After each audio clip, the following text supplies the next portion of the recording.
So today came about literally just around a conversation where Macmillan came down and saw us and said, Andrew, we need some help.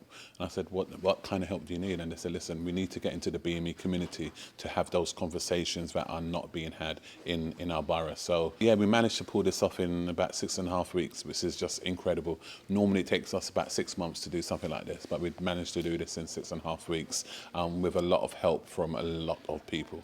A conference like this is so important because it brings people together. We've had a whole myriad of people living with cancer, organisations coming together to talk to each other, which never happens. In a day-to-day life where we just spend lots of time digitally and talking lots on Teams and Zoom, it's important that we spend the time actually seeing people face-to-face, learning what different organisations are doing and what support and services are out there available to people living with cancer. But I really knew that Croydon was a special place for the first time a few years ago when I was invited to a meeting at Croydon Council at 4 o'clock on the last Friday before Christmas in the pouring rain. And I really thought, why am I going? No one's going to be there. You know, why would people come out on that last Friday at 4 o'clock? And I turned up at the council offices and they were completely deserted.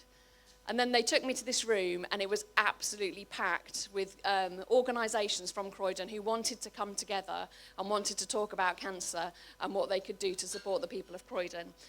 Some of us probably are not very confident or not able to use the IT system like myself. Sometimes we need to have people or advocate to go with you to the doctor, to the consultants, and to talk to. And that is why the Nurses Association of Jamaica UK, the Caribbean Nurses Association, and many of the other associations are there to be your friends and your partners and your advocates.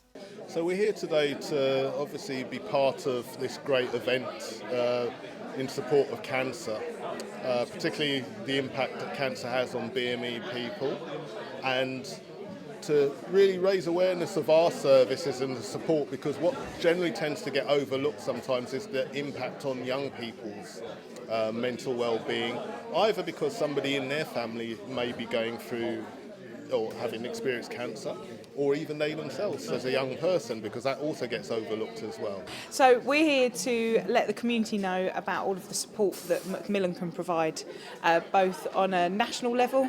So there's lots of support that's out there via the online community, as I said, the kind of wider national support, but also on a very localised level to let people know about support groups and all of the local charities and services that we can signpost people to who are living with or affected by cancer. I think the response has just been incredible. People are actually coming to talk to us about their experiences of cancer, whether it's with their loved ones or themselves, and you know, they've been at the table getting some of the books for support.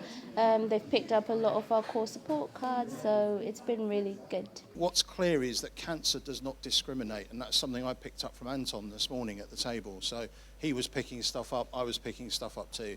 Cancer does not discriminate, and yet we seem to have discrimination, whether it's deliberate or not, in the way that cancer is supported within our communities. So my title was Ethnic Disparities, and we want to break down the disparities. We want to make sure there's equality across all sectors in healthcare, and my talk was very much about why is there a disparity and how we can improve outcomes for all of our black and ethnic minority groups across Croydon. I feel really privileged. I didn't realise this was the very first BME event, and the takeaway is together we can achieve so much more rather than as individuals. The first initial thought was death, like I'm gonna die. There's no one who will be there for my child. Obviously with no history or information about, I always thought that breast cancer was for the older woman. So hearing that I had it was just like, how is this even possible? Telling my story in front of everyone, it was a bit nerve-wracking, I must admit. It's my first time doing a conference kind of setting, telling my story. So it was a bit nerve-wracking. But then the nerves kind of slid away afterwards. So it's very, I would say, it's like talking to friends. So very comforting and very welcoming as well. And then the doctor said to me, like, I've got some news to tell you. I had this lump that was growing in the side of my neck, and they did a biopsy me. And then he sat me down and he said, Luke, I've got something to tell you. Mind this, I'm 19 years old. I'm like, okay, yes, this is just some sort of infection that I've got, and it's fine, it's going to be all right, nothing to worry about. And then I see the look on his face. I see the shift in the aura and the mood. And he says, look, Luke, you've got leukemia. Honestly, it was really uplifting. It felt for me like it was something that I needed to do for sure, like something that I've always wanted to do. And the thing is, I've just never done it. You know, I've never kind of put myself out there to talk about my story. And I think today, when I did talk about my story, it really kind of, I think it did help people, but it also helped me a lot as well. Kind of get rid of a lot of the stress of wanting to always do it, but never doing it. And now that I've done it, kind of makes me want to do more. It was quite a bit daunting, you know, but I also felt that I had a message I want to dispatch to people. There's life after prostate cancer. It's not a death sentence. One of the things that a lot of the people spoke today was about the stigma with them and the doctors, and maybe not being understood properly from their doctors. And I think that is something that we're going to really need to decide or work on, is how can we maybe fill a place like this, but with doctors, so that when they speak to people of colour, they don't just maybe push them to a side. They say, actually, this is a good way to do it. Or, do you know you can go to the BME Forum? Did you know you can go to ARCC? Do you know you can get all of this help rather than being seen as maybe being pushed away or not being taken seriously, which is very, very important. I don't think as a doctor you are in a hospital as a doctor and outside you're not. You are somebody who serves people, and people will not always be in your hospital or in your clinic. They can be outside, they can be on a roadside, they can be in a setting like this. And people will have concerns that they may only want to talk to you in private somewhere like this and not necessarily come to hospital. So I would like to say I'm comfortable with people coming and talking to me about things that I can help them with. If I can't, I will try and signpost them to where they can be. I don't think myself as just a doctor in one setting. I'm always going to be a doctor. I've taken an oath to help people. So yeah, if somebody needs help, I'll help them as much as I can. Just having the nurses here, having doctors here listening, I'm hoping that will make a change, yeah? Once again, you know, the doctors and the nurses, they were only meant to be here for 2 hours to come and do a workshop. They ended up being here for literally 4 or 5 hours because they said, you know, they were cancelling meetings, having meetings in the room over there because they wanted to be here to listen to the people on the panel. But not also though, the people sitting around as well, because there were conversations in all of the workshops and they were going and listening. So I'm really, really, really hoping that they will hear something different and start to make some change within their settings and further afield as well. So Judith, who was our keynote speaker, I think she was actually the first survivor I actually spoke to. And when I spoke to her and she just told me her story, and she's the one who said, Andrew, I don't need to speak. I just want to be, I don't mind if I'm here picking up rubbish, etc. I just want to be in this atmosphere. And I said, no, man, after hearing her story, I said, I need you to be up there speaking. Oh, my name's Judith Knipshaw, and I'm the founder of From Me to You, The Art of Survival. And what that is that we have created a support group for the black community. And what we do is we deal with a cancer diagnosis from the very beginning to the end, shall we say, whether you'll be in remission or whether it relates to palliative care. We are there to support. We help to raise awareness. We provide information because we truly believe that knowledge is power, and that we are there to empower the community so that you know what your rights are, you know how to access relevant services, and hopefully that you will survive the diagnosis if you ever receive a cancer diagnosis. We're there to help you to live. It is an extremely important issue and one that impacts so many of us from all walks of life. And even when I first saw it, the "Can you see me?"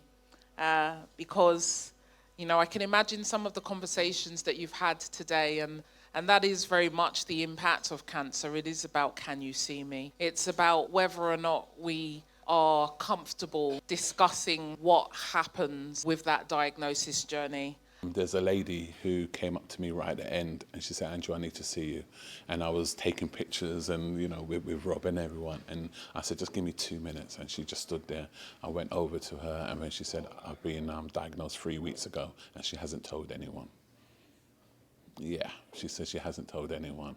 So not even her daughter, which is incredible. So I went and got Anton, who's the manager for Macmillan, and we was able just to speak to her as well and just guide her on what to do and who to see. So if anything from today, it was to see that lady and to make sure that she knows that there's people who can talk to her and guide her through her operations. I'm not even going to say the date because she might be watching this as well, but her operation is in the next two weeks.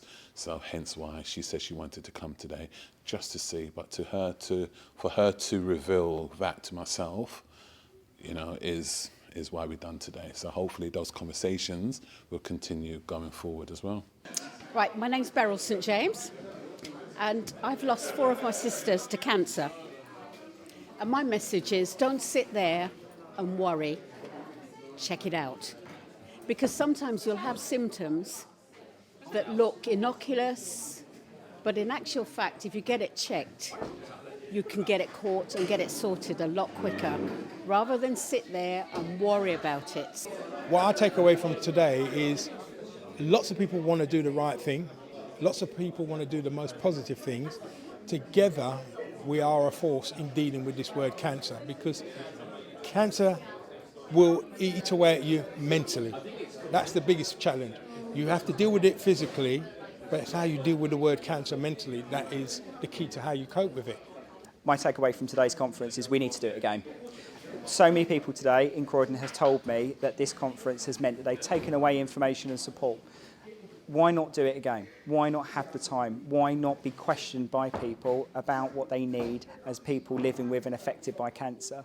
We need to do more of it. We need to come around in tables like this and really push the agenda forwards of cancer. So my takeaway from this is to continue to fund these sorts of initiatives so we can get right out into the community, share the message and get more people supported by Macmillan that are going through cancer treatment or have been affected by cancer in their lifetime.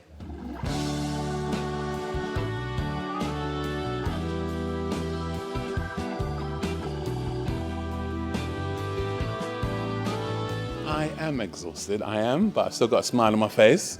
But as I said, just to see over 200 people today, and you know, once again, I have to thank you to all my staff as well. You know, they all put in an extra shift as well. So, and just thank you to Macmillan and for everyone who came. You know, the feedback's been amazing. I'm looking forward to reading all the feedback and putting the report together. But yeah, just thank you to everyone who came, and yeah, looking forward to 2023 and see what happens then.